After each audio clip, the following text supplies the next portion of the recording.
Welcome to the NLP View with your host, Donna Blinston. Each week, Donna will explore how the techniques of NLP can help improve your personal and professional life. And now, here's your host, Donna Blinston. Hello and welcome to the NLP View. My name is Donna Blinston. Today's guest is Olive Hickmott, a health coach, master practitioner of NLP, energetic NLP, thought pattern management, and an author of multiple best-selling books, namely You Too Can Do Health, Recover Your Energy, Seeing Spells Achieving, and Bridges to Success. On today's show, I'll be discussing with Olive how NLP can be used to help the carers of dementia sufferers, to help them better understand dementia and Alzheimer's from a behavioural point of view. These insights are designed to give the carers a different perspective, enabling them to improve the quality of everyone's experience. Dementia is a term that is used to describe a collection of symptoms, including memory loss, problems with reasoning and communication skills, and a reduction in an individual's abilities and skills in carrying out activities of daily life. Neuro-Linguistic Programming, NLP, is a way of understanding how we use language to program our brain. NLP helps us to understand how we process the information that comes into our brains and how we create a simplified version of our experience in our minds. Through using the techniques of NLP, we can improve the person's quality of life and provide them with more independence by removing any possible frustrations that he or she might be experiencing. So I'd like to welcome to the show Olive Hickmott. Hello, Olive. Hello, Donna, and thank you very much for inviting me on the show. Oh, Olive, it's an honour for me. The work that you're doing is profound, both from from the NLP world. It's just inspiring the ways you're taking the work and advancing it all. It's brilliant. And from a nursing background, it just touches my heart, you know. I see and work with people who live with dementia every day, and to know that someone is there to help support them to cope better, because we often forget the carers themselves. They're often the ones that need that support, because if they're not looking after themselves, then how can they really support the person who's suffering with the dementia? So for me, it's all my honour, Olive. So can you explain to our audience a bit about yourself and your background? Yes, I'm a health coach. I work with people with chronic health issues and learning difficulties.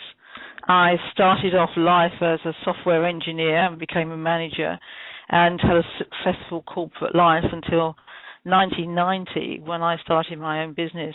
And I rapidly got into coaching, and in particular health coaching, which is using all the skills that you learn as a coach, but directing them at health challenges. And I found that just an absolutely fascinating area. So I did my NLP and professional coaching qualifications, and then I was ill myself, and I discovered that my energy was really blocked after a major operation, and then I discovered energetic NLP, which is a synthesis of NLP, the best of NLP and the best of the energy spiritual systems. So that's how I came to health coaching, and I do have a very different perspective on things. I tend to sort of hold the space that anything's possible if we only knew how to do it. And so very true. Very true. I've produced books and CDs, and everything I do is easy for what I call the man or woman in the street. You don't need to be an expert in it. They're very easy to follow for people dealing with various health challenges. That is one thing that is very important to me. It's the ability to be able to remove the psychobabble, for a better word, that's attached to things. Because I think people are often scared off and they don't use things that could benefit them because they think it's going to be complex or in too much detail, or it's not going to be able to relate to them. And Yeah. I've read your books, and the Seeing Spells Achieving particularly transformed me when I first read it, and again when I've reread it recently, as with your other books. And you do have that natural gift of being able to explain things in real life terms, which is a credit to you, really. I tend to explain things also by example, because examples are what works for me, and stories about what people have achieved and those sort of things. And that matches my learning style, I suppose. And people always find lots of stories really, really sort of inspiring, and also enables them to think, oh gosh, I could do this. Mm-hmm. Yes. Can you explain where you started your journey into looking at how you can use NLP for the carers of dementia patients, but also for the dementia patients themselves? How was it that you started along those lines? Yep, absolutely. I can remember it very clearly. I was doing my NLP training, and I met a guy who was also another student, who by the name of Peter from Dementia Cares, and we had breakfast together one morning, and he was telling me about his work, and I was learning NLP at the same time, so we were in the middle of this course, and I'm going, but actually we can use the NLP tools that we're learning every day on this course and sort of put them into slightly reverse, and I'll explain to you what I mean about that later. But okay. We can use those NLP tools to understand what's going on, because we're being trained in how to use NLP tools for changing memories and for things that have gone on in the past that we want to change. And quite suddenly I realized we've got this whole group of people who were living in the past and were permanently there. So we could use these tools sort of inside out, as I call it, and all these light bulbs kept coming on in my head. And NLP, to me, is all about understanding your own experience. And once you can understand your own experience, then with a bit of help from people who have studied this, you can learn new skills. And so then the world is your oyster, if you like. Then when I'd done that course, I didn't do anything with it for a couple of years. But at the same time, having done that course, I was just out of hospital from peritonitis, and I had shared a room for 2 weeks with a wonderful woman called Irene, who was in the surgical ward because she had had an accident and banged the back of her head and had a large gash in it. But at the same time, she also had dementia. And Irene taught me so much about what her experience was of dementia just by observing her for a fortnight. And then I did some training as a dementia champion, and I suddenly realized that the information I was getting from all sorts of different directions was going to be really useful for carers, and it was like it was going to be a shortcut for them to, when they got to care for the second person, they might be experts, but this could be a shortcut when they were caring for one of their parents, and they had never seen anything like this before. And so I started developing models of what would help people improve their understanding. And I also realized that there was an enormous resource out there amongst carers who were already doing this with their families. And so what I wanted people to do was, that makes sense. Now I know what to do. And that was where I was heading for. Because if to a carer they can understand what's going on, then they can start being creative about how they can best deal with it. And how did you find that the people that you were starting to work with and discuss, how were they taking it on board? What was their responses to it? Well, I just started talking to people about the models I got, and the amount of people that said, "Oh, that makes sense. I wish somebody had given me that insight before. It would have just caused a lot less heartache."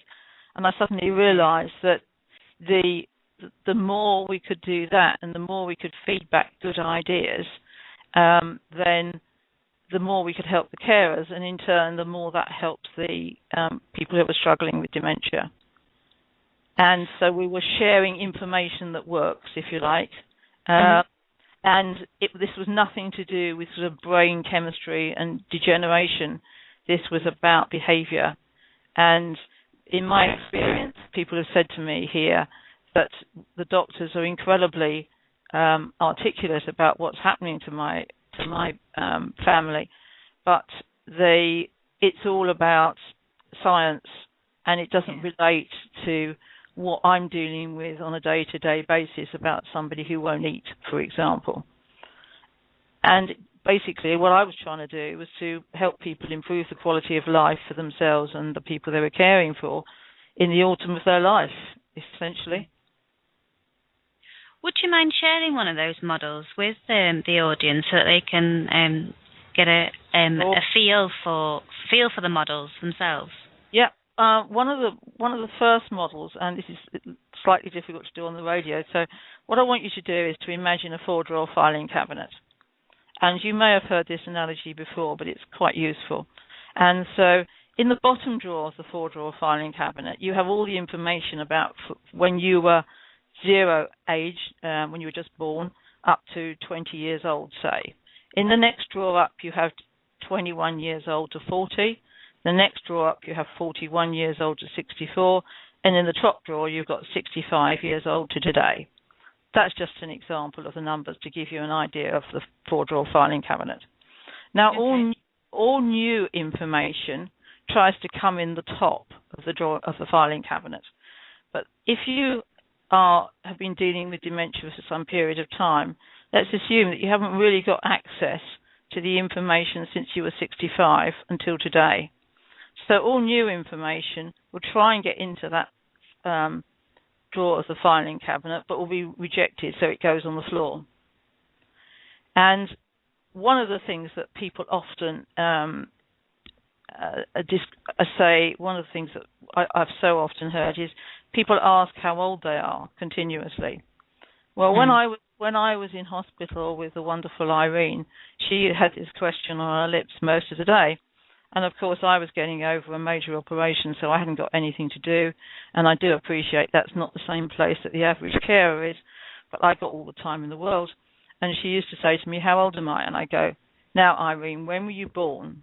So I got her to remember from the past. And she came out with something like 1910 or something. And I go, "Okay, Irene, it's now 2005 or something. So therefore you are whatever age she was." And she went, "Thank you very much." And of course, 2 minutes later, she would ask me the same question, and we go through this sort of thing again. And the really interesting thing I found was that after 2 or 3 times, or maybe even 4 or 5 times, she would start to look at me and go, "I have asked you this question before, haven't I?" And I go, "Yes," with a smile. Mm-hmm. And that satisfied her, because she knew she'd got the information. But I was tapping into what she knew. The one bit of information she always knew was when she was born. Never failed on that. But of course, the new information, if you think how old you are, that changes every year. So that's always new information. Yeah. And so that gets destroyed and lost. You can't access it. And what happens with your brain is that you lose the most recent information first, as I think probably most people who are caring for people with dementia realise, that it's all the new information that's going. Now, that model, that really simple model, leads to some really interesting insights, because let's take for a minute that you were married in the second filing cabinet, which is 21 to 40 years old. So you still know you are married, and the pictures you have of the person you are married in your visual recall, your imagination, are probably pictures from the age of 20 to 60, something like that. So the people who don't recognize their spouse anymore is because the man, let's say a man, standing next to you at the bed doesn't look like the pictures you can remember from when you were 20 to 40. He's in the 65 filing cabinet, and those pictures of him are lost. Yeah. And so that becomes a really, really scary event in your life. And so another one that can happen is that you've got grandchildren, and of course, what do grandchildren do? They have a habit of growing up very fast and changing. And what happens is you don't recognize the grandchildren that come in to see you, but you've got grandchildren, so that gives you a horrible sort of disconnect and fragmentation of your memory. I think that model in itself is amazing. It explains so much, and I think as a carer, and to be that person who's there at the bedside who isn't being recognised can be so emotionally draining, and it's almost from an identity point of view of the carer, it's taken away their sense of identity because that person isn't recognising you. And even though logically they'll understand it's the dementia, they'll still be wanting the mum or the dad or whoever it is to recognise them when they walk into the room in the same way that they used to. Absolutely. So for the carer to be able to understand that, they do know you, they do know who you are, and the memories from the past are there. It's just not the pictures of today relating to the memories of the past. Absolutely. Will help seal so many of those daily things that can grind on you. Exactly. Another one that happens is that, of course, if you're caring for your mother, she will remember you longer than she remembers your husband, for example, because your husband is in a more recent filing cabinet than you are, because you probably didn't marry him until at least you were 25. And so if mum suddenly doesn't like husband because she doesn't know who he is, that creates another loss of emotion in the carer, and thinking, oh, well, she doesn't like him anymore, this is terrible, and be more inclined to dump somebody in a home because they get, they're fighting with your husband, and you need all the support you can get from your husband.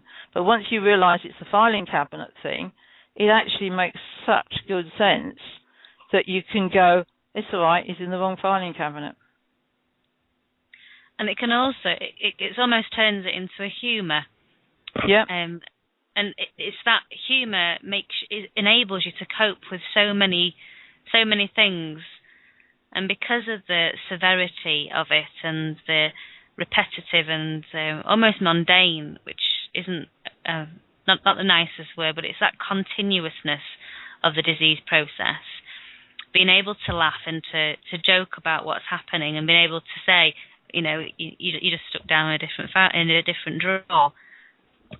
It transforms that situation and takes away the negative energies that will naturally float around that room, which they spiral with each other, don't they? It's just like a vicious circle that you're trapped in. Absolutely. I've subtitled my ebook, Learning to Live in Different Time Zones. Yeah. And I think that's a really important concept, or it might even be different dimensions, I don't know. Because when you can start to live, the carer is in one time zone and the person with dementia is in another time zone. And the other thing is that they're probably much happier in their time zone than they are in today. Yeah. Because things were better in that time zone, because people frequently go back to a good place. Yeah. So if you can talk to them about their good place, then life is so much less stressful. I've got an example of that when I was doing a night shift on a ward about 5-6 years ago now, and we had a man who was with us who was in quite advanced stages of his dementia, and he was very destructive, mainly because he was lost. He was very much a different time zone to what we were, and he was wanting to go to work at 2:30, 3:00 in the morning with the lights on, getting dressed and going to make his breakfast in his house, which was the ward that we were on at the time. And when I started talking to him about his job, he was worked in the post office, in the sorting office. Yeah. So I went into the office, emptied all of our drawers, and had the drawers open and put A down to F down the side and gave him a load of paperwork to file. And whereas the previous night staff had horrendous shifts basically arguing with him to go back to bed and trying to coerce him back into bed, whereas him as an independent man who very proud, enjoyed his job, not wanting to be told what to do by younger people, was having previous problems, I was able to just let him sit in the office, and he very quickly sorted through all of our paperwork and was happy as Larry.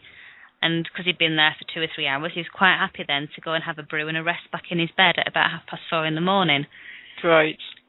And it took that acknowledging that he was in a post office, because that was his reality, regardless of the fact that my reality was it was 2:30 in the morning and there's another 29 patients on the ward. What I always say to people is that they're the patients are nearly always right, but they're in the wrong time zones. Yeah. And it's one of the skills that they teach us in NLP, is to be able to build rapport with the individual, come from where they're coming from, and pace them, so that if they're in a different reality, is that you join them in that reality. And that's how you will improve communication with them. If you insist on them moving into your reality as a sharp shock, they won't be able to do it. And that is the same with anybody that we're working with using NLP as a therapy.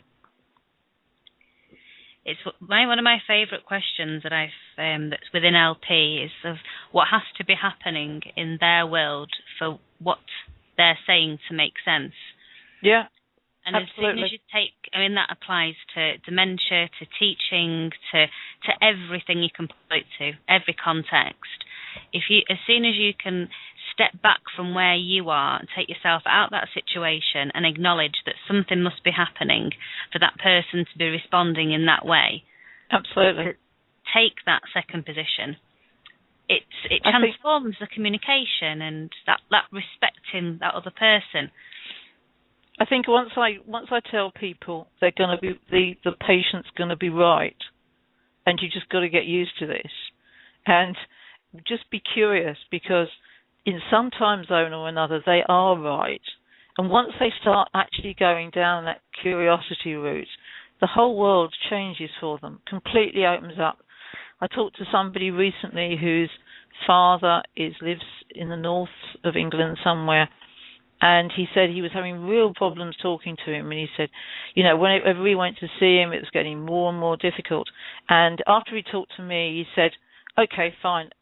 I know he's an expert on something or other. I can't remember what it was. And he said, I'll just talk to him about that all the time. And it absolutely transformed his relationship with Dad. Because whenever we went to see him, he talked about something that was 20 years old, but Dad was a total expert in, completely lucid, and could hold an extremely good conversation about. And he said, well, if that's where we're going to live for the next 20 years, for the rest of his life, that's fine by me. And it's those moments that are precious, isn't it? Exactly. And he said he improved his relationship with his dad because Dad's talking about his specialist subject, basically. Yeah. And that will empower his dad so much, and it will reignite memories for him and bring him back into his version of today's reality, which is, it is that quality of life that you aspire to with the work that you're doing. I hear a lot of how people, the carers or especially the family, are watching the person disappear. And rather than watching them disappear, why don't they keep them alive by going back in the years in the same way that you've just explained with this gentleman? Because that will fulfill fulfill their conversational needs, but it'll also enable them to learn so much more, because there'll be things that they'll be discussing that they might not have known as much about. Yeah, and they do, and the carers do have to be very creative. And when they're dealing with something like somebody keeps going back to thinking their wife's still alive and she isn't, or something like that, they do have to get to be really creative about it. But some of the other models we've got, which I'm not going to have time to go through, but we actually give people some real insights into why people are saying the things they are. And once you can get into that space with them, life becomes so much clearer. It does. It's, well, I can't emphasize it enough. And you just mentioned before of how you're doing work on your recent ebooks that you're publicising, a series of ebooks to show the carers how they can be supported with the NLP tools. I believe, is it the first 50 that sign up free before December? Yes. Can you tell our audience more about them? Yes, and where certainly. they can get hold of them and your certainly. I'm details? actually doing one ebook on dementia, and you can find it at www.dementia.simpleskills.co.uk. And I'll repeat that again in a minute. If you haven't got a pen, but it comes out in installments. And what I'm finding is that I send out installments of it, and then I get much more information back from carers and their feedback, and so then there's even more information for the next installment. I think it will probably go on forever, the rate I'm going at the moment, and it's a very interesting example of true generative collaboration between me and the carers, and the carers have got such a wealth of knowledge that it really is a shame that everybody has to start again from scratch with their own loved ones. So I look at this as being the quick start idea. And brilliant. What I'm sort of very keen on is that we're not talking about products, we're not talking about stuff to give people. What we're talking about is ways of looking at what is going on that can really help you. So that's what it's about. And I'll give you the website again. It's www.dementia.simpleskills.co.uk. And you just go on there and sign up for the ebook, and it will come to you at probably quite irregular intervals over the next few months as we get more and more information, more and more, and we generate more models of things that can help you. Thank you ever so much, Olive. It has been a true pleasure having you on the show today. The work you're doing is fabulous, and everyone connect with her via her website and also through her social media, which is at Olive Hickmott, if you're going via Twitter, and also her Facebook page. So again, to our audience, I want to thank you for tuning in. If you would like to learn more about NLP, then please tune in each week and also visit my website, which is www.donnablinston.com, where you can pick up a pocket guides that I'm recently starting to write on how we can use NLP to cope with the holiday season, tips on how you can use NLP to help clear your mind. And also you can pick up my best-selling book, which is Psychobabble, a straightforward, plain English guide to the benefits of NLP. Thank you for tuning in. I look forward to speaking with you all again each and every week, Saturdays, 7 p.m. Thank you for tuning in. Thank you, Donna.